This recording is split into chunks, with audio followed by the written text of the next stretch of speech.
Katta muammo bor. Birinchi muammo to'g'ri tushuntirish. Azizlarim, to'g'ri tushuntirish bera olmaganligimiz uchun muammo kattalashadi. Pedagogikada ikkinchi muammo bor. To'g'ri qabul qilish. Azizlarim, to'g'ri qabul qila olmaganligimiz uchun muammolar kattalashadi. Muammolar maktabda, muammolar oilada, muammolar jamiyatda. Kishi bordir ham botiniy, ham zohiriy go'zaldir. Kishi bordir har bir so'zi yuz ochmagan g'azaldir.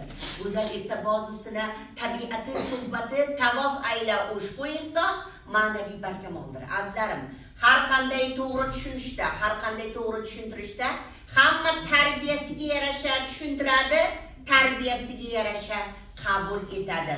Qarangki, bir go'zal xonimga, bir go'zal qizga yigit sevgi bag'ishlasa, siz bilan umr yo'limni bog'lay olmayman deydi. Achchig'i chiqqan yigit korobkada otni go'ngini jo'natadi. Shunda qarasa, chiroyli korobkaning ichida otni go'ngi chiqadi. Va qizimiz aytadi: "Ha, bizni ayni hovlimizda aynan otni go'ngi yetishmaydi.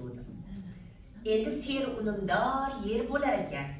Degidan korobkani bo'shatib keladi va oppoq list oladi. "Sizga katta rahmat.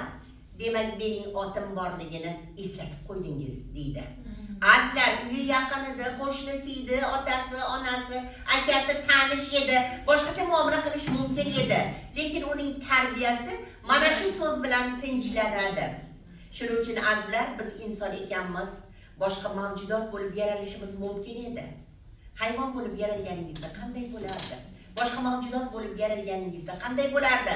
Biz oliy mavjudot, tafakkurimiz bilan, ongimiz bilan va qalbimiz bilan ish ko'radigan mavjudot ekanligini unutmasligimiz shart.